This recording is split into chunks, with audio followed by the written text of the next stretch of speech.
আসসালামু আলাইকুম ওরহমাতুল্লাহি অবরকাতু। বিএমপির ক্যারা উঠছে, দেখেন পুরা ভিডিওটা। পিনাকি ভট্টাচার্য দাদা একটা ভিডিও দিছে বিএমপির সম্পর্কে এ টু জেড বিস্তারিত। বিএমপির আমলনামা বলতে পারেন, বিএমপির সম্পূর্ণ আমলনামাই বলতে পারেন, যে আমলনামার একটা ভিডিও দিছে। তো পুরা ভিডিওটা আপনারা দেখেন, দেখে আপনাদের মতামত জানান বিএমপি সম্পর্কে। কারা এই বিএমপি? এই বিএমপি কি এই বাংলাদেশে থাকবে না কি হবে? আপনাদের মতামত অবশ্যই আপনারা জানাবেন, যে বিএমপির আমলনামা এবং বিএমপির ক্যারা উঠছে কেন। ভিডিওটা দেখে মতামত জানান। ধন্যবাদ সবাইকে। বিএনপির ক্যারা উঠিছে, ক্যারা মানে কি আমরা জিগান না। ইলিয়াসের একটা ভিডিও আছে, শাওনের ক্যারা উঠিছে। আমি দেখি না ভিডিওটা, শুধু থাম্বনেল দেখেছি, তাই ক্যারা মানে আমি জানি না, কিন্তু ক্যারা কথাটা খুব পছন্দ হয়েছে। বিএনপির ক্যারাটা বোঝার জন্য আপনাকে না মেডিকেল সায়েন্স কই। হ্যাঁ, আবার ডরায়েন না, সেটা খুব সহজ জিনিস। হাঙ্কারের শরীরে একটা রোগ প্রতিরোধ করার ক্ষমতা আছে, এটার ইংরেজিতে কয় ইমিউনিটি।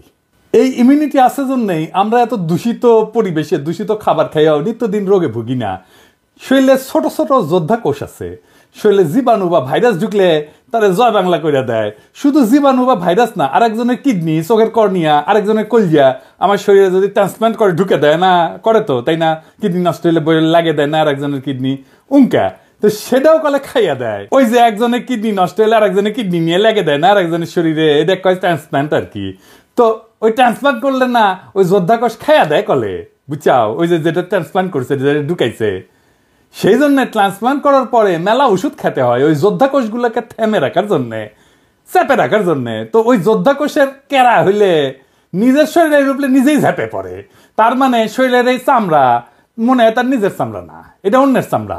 ব্যাস, তাহলে শেষ, শরীরে সোয়ারিয়াসিস হবে। এটা ছবি দেখে দেন, দেখিছেন কি বিচ্ছিরি অবস্থা। এটা করলে কোনো সোয়াসের রোগ না, ওই যে ক্যারা হয়েছে, বুঝছাও? রিউমাটয়েড আর্থ্রাইটিস মানে বাতের মতো আর কি। তো এটাও ক্যারা, হাত হুত বেঁকে বুকে যায়, ব্যথা তো আছেই। ছবি দেখান এডিটর সাহেব। তারপরে টাইপ 1 ডায়াবেটিস। ডায়াবেটিস কলে দুই ধরনের, টাইপ 1 আর টাইপ 2। হ্যাঁ, তো টাইপ 1 মানে যেটা জন্ম থেকে হয়, তো ছোটবেলাতে হয়। এটাও কলে ওই ক্যারা রোগ, বুঝেছেন? তো এটা ডাক্তারি ভাষায় কয় অটো ইমিউন ডিজিজ। আমি যদি ডাক্তারি বই লিখলামিনি, তাহলে এই রোগ রে লিখলামিনি নিজের নিজেই মারে। এত খারাপ কথা কেঁকে করে লেখা যায়, তাই ক্যারা রোগ লিখলামিনি। ক্যারা ইনকা ক্যারা হয়েছে বিএনপি। ওই নিজের দলের ইতিহাস, ঐতিহ্য, অবদান, এমনকি জিয়া খালেদার সিলসিলার বিরুদ্ধে দাঁড়াইছে। কেমনে দাঁড়াইছে আসেন দেখি। জিয়াউর রহমান বাংলাদেশের রাজনীতিতে কয়েকটা বেসিক মৌলিক কন্ট্রিবিউশন আছে, অবদান আছে। কি কি? 1 নাম্বার, তিনি বাকশালী শাসন থেকে গণতান্ত্রিক ব্যবস্থা উত্তরণ ঘটাইছিলেন। এর ইন্টারেস্টিং ব্যাপার হইতেছে যে বাংলাদেশই পৃথিবীর ইতিহাসে প্রথম এবং একমাত্র দেশ যা মার্শাল ল অধ্যাদেশ দিয়ে গণতন্ত্রের উত্তরণ ঘটেছিল। আমরা এই প্রসঙ্গে পরে আসবো, কারণ বিএনপির কর্মীদের জানা উচিত যে তাদের নেতারা দলের আদর্শ, নীতি, উদ্দেশ্যের সাথে কি বিপুল প্রতারণা কইরা দলটারে ধ্বংস করিচ্ছে। 2 নাম্বার, জিয়াই বাংলাদেশের নাগরিকদের প্রথম পলিটিক্যাল আইডেন্টিটি দিচ্ছেন। পলিটিক্যাল আইডেন্টিটি খুব গুরুত্বপূর্ণ একটা জাতির জন্য, একটা দেশের জন্য, রাজনৈতিক জনগোষ্ঠী হিসেবে গড়ে ওঠার জন্য। আমার জনগণ কোথায় ভারতীয় জনগণের চাইতে আলাদা, আমরা কিভাবে পশ্চিমবঙ্গের বাংলাভাষী বাঙালির চাইতে আলাদা, এইটা 72-এর সংবিধানে ছিল না। এটা জিয়ার খুবই মৌলিক কন্ট্রিবিউশন। 72-এর সংবিধানে আমরা বাঙালি জাতি, বাংলাদেশের সকল নাগরিকের জাতিসত্তা বাঙালি।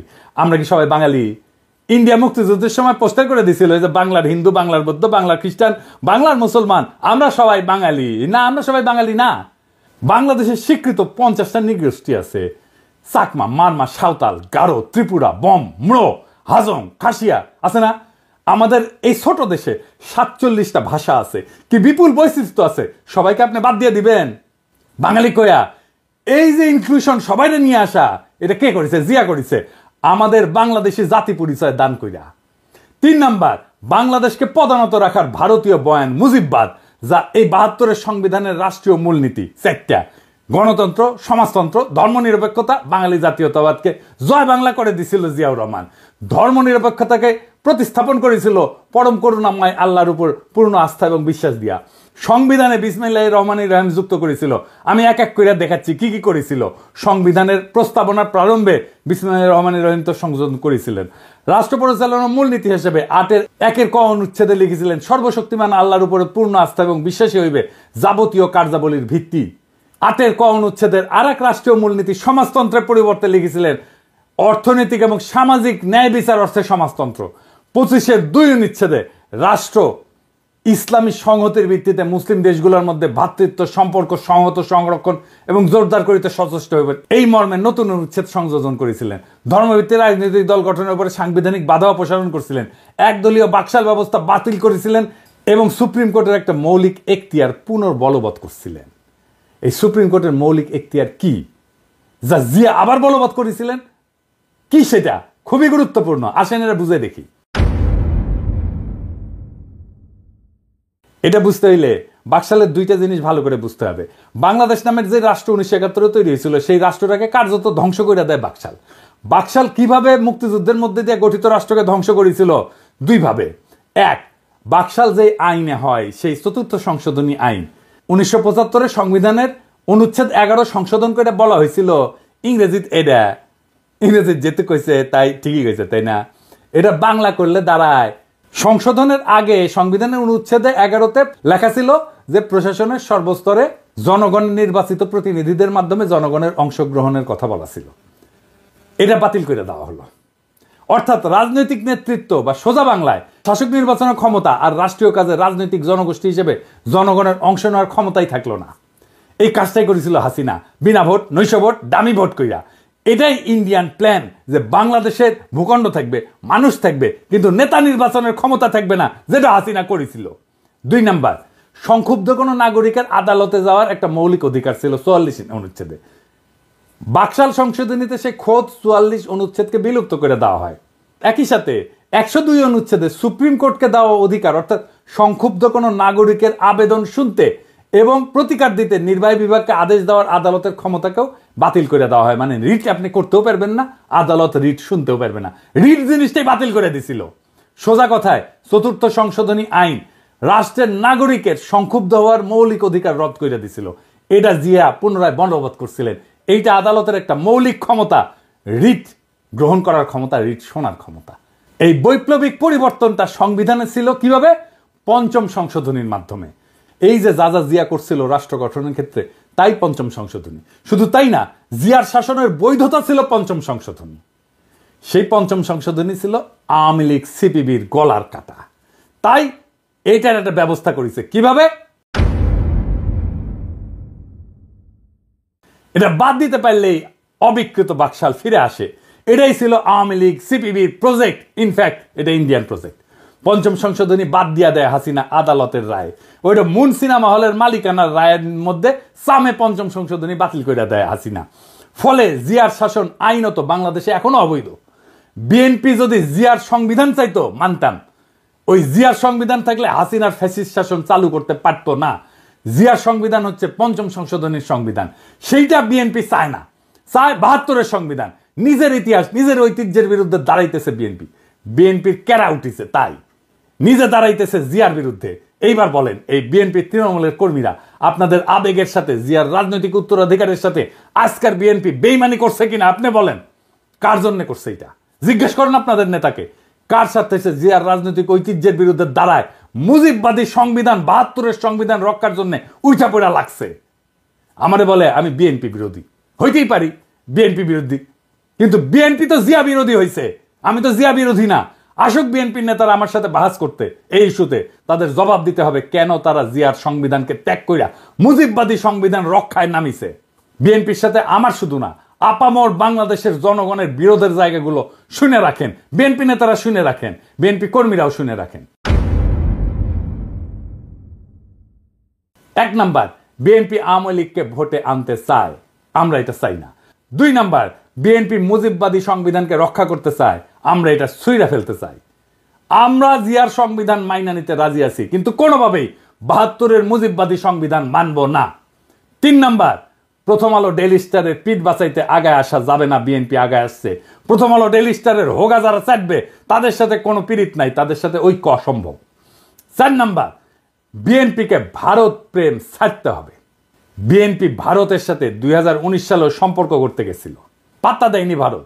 15 অক্টোবর 2019-এ বিবিসিতে প্রকাশিত এক রিপোর্টে এভাবেই লেখা হয়েছিল কথাটা, দলটির পক্ষ থেকে গত কয়েক বছর ভারতের সাথে একটা ভালো সম্পর্ক তৈরির চেষ্টা অনেক সময় দৃশ্যমান হয়েছে। বিএনপির সিনিয়র কয়েকজন নেতা গত বছর মানে 2018 সালে ভারত সফরেও গিয়েছিলেন। তাদের সম্পর্ক তৈরির চেষ্টায় ভারত সেভাবে সাড়া দেয়নি। এমনকি বিএনপির একজন অতি গুরুত্বপূর্ণ নেতা প্রকাশ্যেই বলছেন বিএনপির রাজনীতিতে ভুল ছিল, মানে ভারত প্রশ্নের রাজনীতিতে ভুল ছিল। বিএনপির রাজনীতি ভুল ছিল, খালেদা জিয়ার রাজনীতি ভুল ছিল, জিয়ার রাজনীতি ভুল ছিল। এই আস্পর্ধা কোথায় পাইছিল সেই নেতা? আমরা তখনই বিএনপিকে এলাই ভাববো, সহযোদ্ধা ভাববো, যখন এই 4টা প্রশ্নে বিএনপি স্পষ্ট স্ট্যান্ড নেবে। এখানে পলিটিক্যাল স্ট্যান্ড নেওয়াই রাজনীতি, টেম্পু স্ট্যান্ড দখল করা রাজনীতি না। মৌলানা ভাসানী আওয়ামী লীগেরই নেতা ছিল, আওয়ামী লীগ তারা ওন করতে পারে নাই, তাই মৌলানা ভাসানী আওয়ামী বিরোধীদের আদর্শিক নেতা হয়েছে। আপনাদের ভাগ্যেও সেই ঘটনা ঘটতেছে। আপনারাও জিয়ার রাজনীতি ওন করতে পারতেছেন না। আগামীর বাংলাদেশ জিয়ার দেখানো পথে হাঁটবে। জিয়ার 19 দফার প্রথম দফাই হচ্ছে সর্বতভাবে দেশের স্বাধীনতা, অখণ্ডতা এবং সার্বভৌমত্ব রক্ষা করা। সর্বতভাবে মানে সব রকম উপায়ে, রাজনৈতিক, সামরিক, কূটনৈতিক সহ যা যা পদক্ষেপ নেওয়া যায় সবভাবে। এই কারণেই জিয়াউর রহমান বাংলাদেশে আধিপত্যবাদ এবং আগ্রাসন বিরোধী জনগণের নিরঙ্কুশ সমর্থন পাইছিলেন। তিনি আমাদের নেতা হয়ে থাকবেন। আমরা জিয়াকে রিপোজিশন করব পলিটিক্সে। বাংলাদেশের রাজনীতিতে আমরা জিয়ার চিন্তাকে পুনরাবিষ্কার করব, যা আপনারা পারেন নাই। রাজশাহীতে ছাত্র রাজনীতি করার টাইমে আমরা স্টার সিগারেট খেতাম, কম পয়সা, টাকা পয়সা ছিল না, তো তাই তো এক বিএনপি নেতা আমাদের স্টার সিগারেট খাওয়া দেখে তাচ্ছিল্য করে কইছিল যে ওই বিএনপি করে গল্লিক খায়। গল্লিক মানে গল্লিফ আর কি, সিগারেট। আপনারা বিএনপি করেন আর নির্বাচনের গল্লিক খান। আমরা জিয়ার রাজনীতি নিয়ে আগায় যাব, দেখেন কার পিছে জনতা আসে। আমি শিওর আপনাদের দলের ত্যাগী এবং তৃণমূলের কর্মীরা দলে দলে আমাদের রাজনীতিকে ঊর্ধ্বে তুলে ধরবে। ওরা জিয়ার রাজনীতি কোনটা সেটা ঠিকই চিনতে পারবে। ওরা গোল্ডিক খাইতে আসে নাই, তারা জিয়ার রাজনীতি করতে আসছে। আপনাদের মুজিববাদী সংবিধান প্রেমী আর ভারত প্রেমী রাজনীতির ন্যারেটিভ বয়ান বদলাইতে না চাইলে আসেন খেলবো। বয়ান আর ন্যারেটিভ তৈরির মাঠে খেলা হবে। এই কাজটা আমরা ভালো পারি। আর লাইনে আসলে স্বাগতম। ভারতের আগ্রাসন মুক্ত, আওয়ামী বয়ান মুক্ত আগামীর বাংলাদেশ একসাথে গড়ব। চয়েস আপনার। ইনকিলাব জিন্দাবাদ।